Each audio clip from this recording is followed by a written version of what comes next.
बिस्मिल्लाहिर्रहमानिर्रहीम। अस्सलाम वालेकुम मेरे तमाम बहन भाइयों, अल्लाह आपको हमेशा खुश रखे, आबाद रखे। आज मैं जो शरबत बनाने जा रही हूँ ये मैदे के लिए और जिगर के लिए बहुत ही मुफीद है, ख़ासकर यरकान के लिए तो बेहद मुफीद है।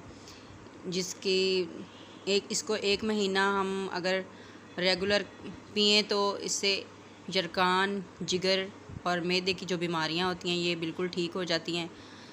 तो इसके लिए मैंने 1 किलो पानी लेके पतीले में डाल के चूल्हे पे रखा है और आधा किलो आलू बुखारा धो के वो इसके अंदर मैंने डाल दिया है। अब इसको हम पकाएंगे 10 से 15 मिनट तक। 1 प्याली चीनी की भर के लिए मैंने, आप इसको अपने जायके के हिसाब से, जैसे आप कम या ज़्यादा लेते हैं उस हिसाब से भी डाल सकते हैं। तो आधा चम्मच नमक का मैंने डाला है इसके अंदर। तो मैंने यहाँ काला नमक लिया, आप दूसरा नमक भी ले सकते हैं। और 3 अदद छोटी इलायची, जिसको हम सब्ज़ इलायची बोलते हैं, इसको भी खोल के इसके अंदर डाल देंगे। अब इसको ढक्कन लगा के अच्छे से बॉईल होने देंगे। तो इसको हमने 10 से 15 मिनट तक पकाना है। ये देखें यहाँ पे उबाल आना शुरू हो गया है। तो ये देखिए इनका जो छिलका है ये फटना शुरू हो गया है। इसको हम 5-6 मिनट और पकाएंगे और ये छिलके इसके जो अलग होने शुरू हो गए हैं, इसको इसी तरह एक एक सब के छिलके उतार लेंगे। तो फिर इसको हम नीचे उतार के इसको ठंडा करेंगे। तो आपने मेरे चैनल को सब्सक्राइब करना है, लाइक करना है, शेयर करना है। तो ये यहाँ पे ठंडा हो चुका है। इसकी मैंने सारी गुठलियाँ एक एक करके सारी निकाल ली हैं। तो अब इसको हम ब्लेंडर में डाल के ब्लेंड करेंगे।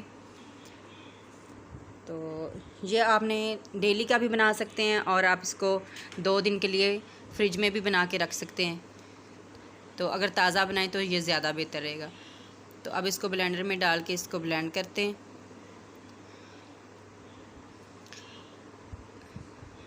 इसको 2-3 मिनट तक अच्छे से ब्लेंड करना है।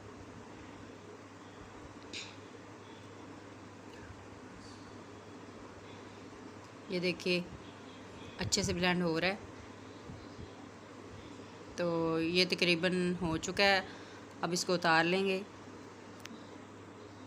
तो यहाँ मैंने गिलास में बर्फ़ डाल के, बर्फ़ के क्यूब्स डाल के रखे हुए हैं और जग में मैंने ठंडा पानी डाला है।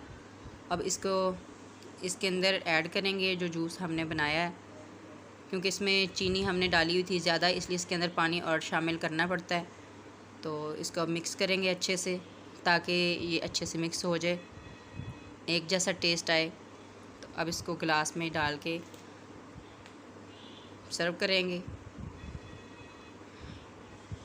आप भी इसको ज़रूर ट्राई कीजिए और मुझे बताइए कि ये कितना अच्छा है इसका टेस्ट। अल्लाह हाफिज़।